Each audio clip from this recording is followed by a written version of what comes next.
you, coming up after that, do you ever worry about how you're being tracked by all the technology around you? You do. You're Yes. completely paranoid No, about I'm not this. Yes, paranoid. you I'm are. actually You just, are. I'm interested in how it all Have you operates. got a little? Have you got a little band-aid over the camera in your computer at home? Yes. Are you on Facebook? No. Yeah, there we go. Did did you want to do a story this morning, and we did it about robots tracking you at Luna Park? Yes. Yes, and okay. Yeah.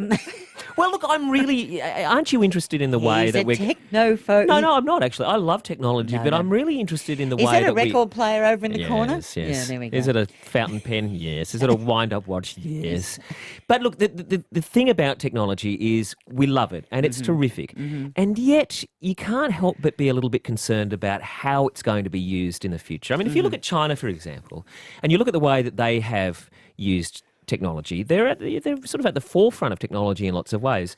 But they've rolled out all these facial recognition On their cameras. CCTV. Yeah. Which means that, and they've got glasses for their police, so they can go out to a crowd, and the glasses, they don't work perfectly yet, but the glasses will be able to scan a crowd, and using the facial recognition technology in the glasses, it will be able to set off a little. There is Robbie Buck. What is Yes, he doing exactly. here? But I think it's worth us always Yeah. asking questions about how the technology is working for us and how it might be working for somebody else. And in a moment, you're going to meet Professor Dali Kaafar, who's a chief scientist at the Macquarie University Cybersecurity Hub. And look, he's got his phone out in front of us at the moment, and he was there tapping through his phone while Russell Morris was playing. But I said, you're obviously not too paranoid about phones. And he said, well, no, but I'm using it in a very specific way. And you're going to find out what way that is and why in just a moment. Tony, thanks for that one. 27 to 10. Look, it's not just me who's a bit paranoid about using my mobile phone. Do you know the comedian Michael McIntyre? Oh, Yes, yeah. he's a very funny boy. The phone, obviously, I couldn't live without the phone. I mean,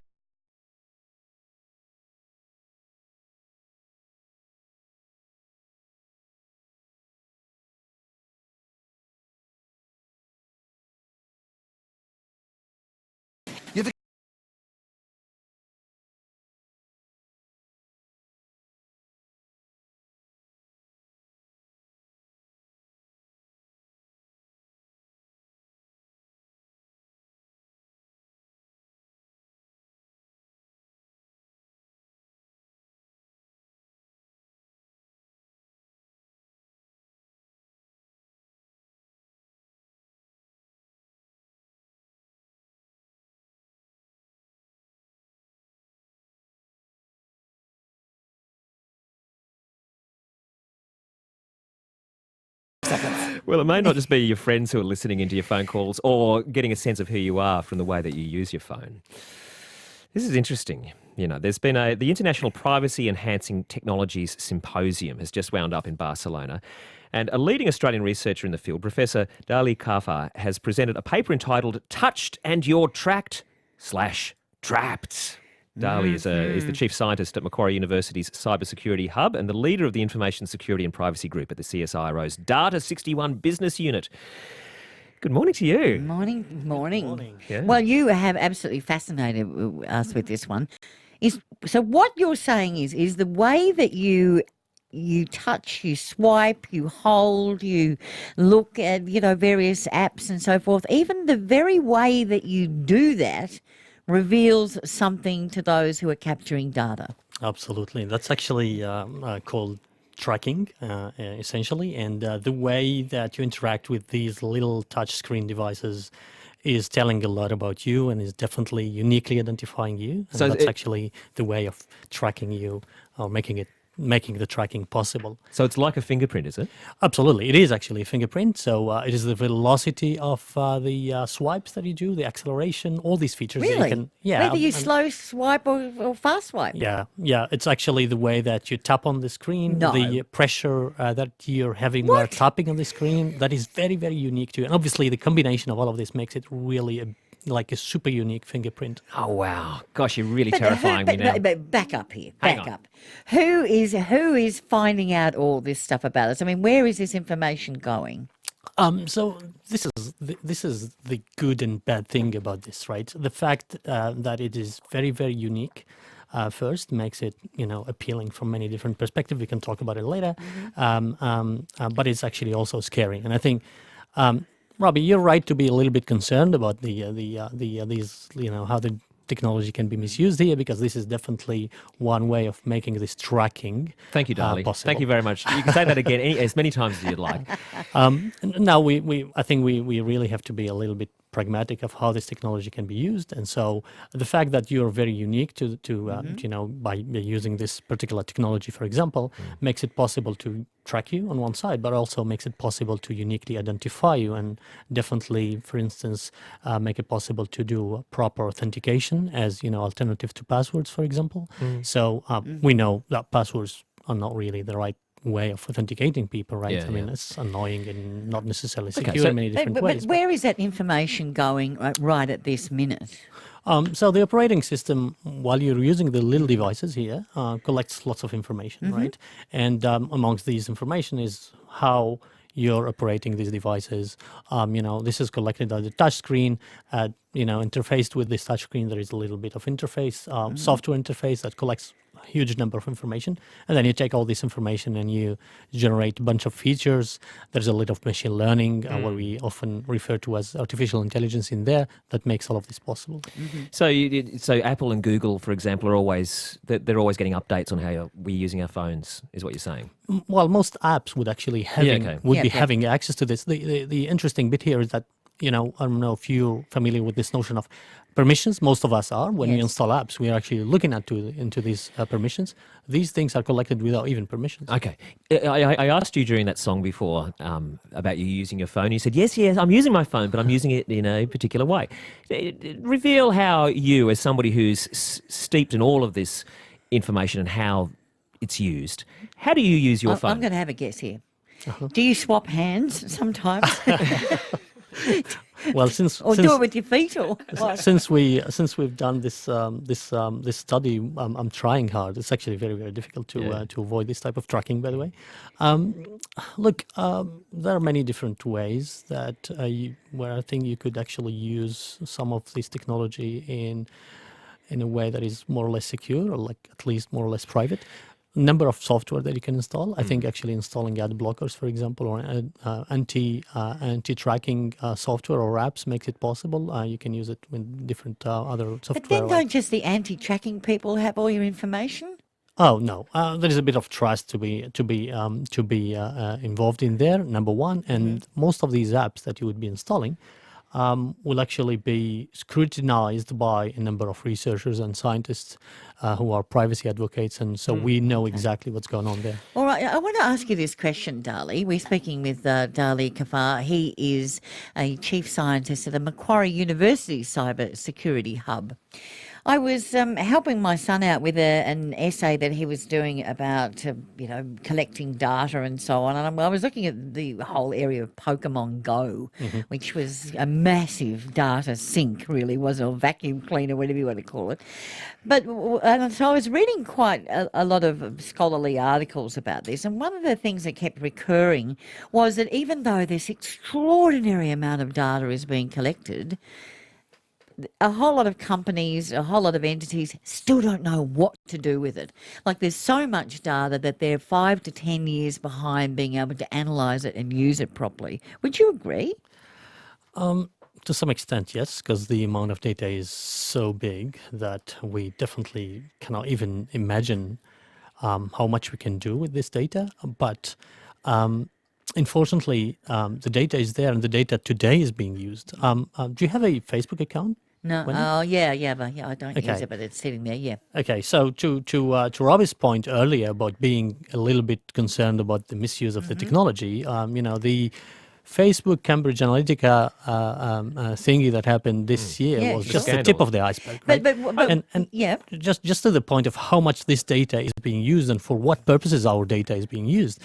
Look, what happened with this particular Cambridge Analytica aspect is that we are using the data today to actually even make some influence on how people are voting, or how Yeah, sure. predicting psychological type of profiles of people and so on. So it's just up to our imagination on how this data can be used and what sort of information we can infer out of it. I guess what some of these academics were saying was that and obviously this is in the future this is all going to happen. I'm not denying that won't ever happen, but they were saying part of the problem is because of this huge volume of data. One of the academics have to learn which questions to ask of the data, and I suppose though when we get into quantum computing, it'll be all over Red Rover, won't it? It'll be easy. So I think we definitely shouldn't be very pessimistic in this sense that today there are actually technologies that makes it possible to use this data in a privacy-preserving way already, right? We know how to do it. So now, it can be used for the forces of good as well. Absolutely. We can actually today target people and actually even have some privacy-preserving tracking, by the way. We can talk a little bit about that. But the issue is that most industries or most companies would be collecting this data and would be thinking that, why would I go through this hustle of making things private? But we're suckers then, aren't we? Because we're not demanding that we have more privacy in the way that we go about using it. The Europeans have more privacy Well, they than do. we I know. But we should be honestly, we should be demanding that these big companies aren't able just to siphon up all our information without. It should be an opt-in as opposed to an opt-out kind of situation. Absolutely. I think actually in Australia we're one of the amongst the ones across perhaps a number of countries that use most or the most addicted to these devices, for example, to our mobile devices, right? We should really be concerned about our privacy. We should call for more and more privacy, obviously regulation, but also technology being implemented. Do you have a view on the My Health record business? Have you been keeping your eye on that one? Well, to some extent, actually, there is a bit of controversial, and many different opinions. But would you sign up to it? I think there are actually, again, possibilities to make the My Health record in a way that this data can still be used in a privacy-preserving way. So I would. Can I throw something at you, Dali? Because this is, I know a lot of people have these concerns about whether Facebook is listening to what is happening, if you've got the phone with you. This is Ella on the text line. At my last visit to my dentist, she talked about a tooth that needs replacing, and we did X-ray. Did X-rays and talked about the costs, etc. At no time have I searched online that procedure in any way, or were there any emails sent to do with it. But since then, I constantly get ads on my Facebook page for that exact procedure. Of course, I had my phone on me the whole time. I'm now convinced that they were listening into the conversation. I know this was brought up with Mark Zuckerberg in the congressional hearings, and he said, no, we don't, but we do listen to the videos. But I tell you what, I mean, you listen to that and think, good grief. Have you got an explanation for that? Look, this is actually very interesting because technically speaking, today there is no indication that this is happening now. Yeah. There are many of those anecdotes and many of these stories happening out there. But she may have been just checked to the dentist, wouldn't she? Well, the location is probably showing that she was at the dentist, and then some of these machine learning algorithms would have picked something wrong with that particular issue, maybe an email here and there that actually was revealing a bit of that. This is an interesting, sort of issue that has been discussed a lot. And I was in the Privacy Enhancing Technology Symposium, and actually lots of scientists are discussing that exact sort of issue. A number of people are also investigating these cases. So if there is a bit of, of nasty things going on, I can assure that actually this will be revealed very soon. Okay. All right, Dali. Well, what you're saying then is that I think that this huge amount of technology and the bit of technology, rather data and the technology itself can also be turned to protect our privacy. Absolutely. Absolutely. Okay, great. So you said you might recommend something for us. What sort of product? I don't suppose you can recommend exact products. I don't think we should do that. But what sort of product should we look for? So I'm a dad of two, and one of the things that is actually really of a big concern to me is how to make them use these devices in a very reasonable way, for example, right? So I'm having this little policy at home which says not more than 2 hours per week to use these phones. Now, they're children, How old it's are they? actually 8 and 10. Yep. And so basically it's very, very tough to make it, to enforce this type of policy for an 8 and 10 girl and boy. This is actually really a technology that would make this possible. How do you do that? The touch-based authentication of people and identification of people would make it possible for me to identify that it's really my 10 years old boy who's using it, as opposed to, just a virtual entity or just a username or an email address sitting behind that little device. And so as soon as I detect that he has been using the device for more than 2 Your hours, poor kids. I'm actually going to control that and Imagine block having, the access. having you as a dad. I mean, most kids are able to bamboozle their parents because the technology is above us. But having you as a dad, it must be tough for them. It must be really tough. You got to ask them. Well, it all happens to kids in their own way. I mean, son of a doctor, son of a school teacher, it's all bad. Michael has called in. Morning, Michael. Morning all, how are we? Good. Yeah, I just heard you mention that Facebook aren't listening, and I know everyone keeps saying that, but at work, we put this to the test all the time. We get our phones out, we gather around and we talk about a specific topic that none of us are overly interested in. Say one day we pick red wine, so we start talking about how this really nice Shiraz we had one night, and someone else talk about Cab Sav and things like this, and then within the next, all of us are getting ads on our phone, on our Facebook page about red wine. Another day was kids play equipment, what the best one was. Another time was full drive accessories. We started talking about roof racks, and they just start showing up. You know without what, Michael? To within a really couple of days. Wow. test this, though, you should be talking about tampons, or because you've just gone through their 4-wheel drives, red wine, and what was the other one? And it's probably likely that you blokes would be interested in that. But it's not just guys in the office; it's boys and girls. Okay. Yeah. All Wow. right. What do you make of that, Something Dali? really arcane. That's what you need to be discussing. Thanks for that, Michael. No worries. See ya. What do you think about that? I mean, that really does add fuel to the fire, doesn't it? So those are really the strong indicators that there is something like where actually this particular app, for example, is overhearing on the microphone and so on. There are actually instances where this is happening. I mean, these are called overprivileges in the apps. The way that we're using apps, like a torch application actually accessing your location. Why on earth a torch application would need to access your location I always turn it or off. would actually access your emails and so on. So it is happening now. It's really about case per case type of scenario. If you actually offer the permission to Facebook, obviously it would take it. Yeah. It would start overhearing. Thanks for making us all a lot more paranoid this morning, Oh, Dali. It's been hey, good to have Dali, you in. Can I just, before you go, can you give me a description of the kind of apps that I should be looking for that will give me security? What are they grouped under? What would you call them? Okay, so that's a very interesting point because some time back we've done an analysis of these security and privacy enabling apps. Look, not all of them, by the way, are necessarily good to use, but Yep. I would really invite you to take a look at, obviously the ratings of these and so on, and to consider having the good ones. So there is one category of apps that I think Category, yeah. people really should be having on all our phones. It's actually VPN apps. That's VPN apps, okay. is actually a well-known one when you're trying to Yep, okay. protect your data from being sniffed around and so on. Another one is definitely to install an ad blocker. An ad blocker actually is really making it possible to block the ads, but also block all these analytics and tracking services that are actually collecting your data. Okay, so it's not just ads popping up. It's, Oh, no, Yeah, absolutely It's- not. it's Actually, two-way you've got the street. package Yeah. together. All right, so VPN, ads, apps, and ad blockers. Gotcha. Fascinating stuff.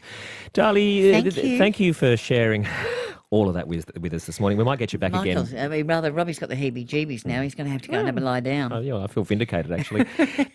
Good luck with it. Thanks so much for coming in this morning. Really ya. appreciate it. Bye. Thank you. Professor Dali Kaafar, he's a chief scientist of the Macquarie University's Cybersecurity Hub. He's the leader of the Information Security and Privacy Group at the CSIRO's Data61 business unit. And he's just come back from Barcelona, where he's been presenting a paper at the Privacy Enhancing Technologies Symposium. If you want to know about technology and how it can be tracked and all of that, then he's the man to speak to, obviously. 10 to 10 is the time.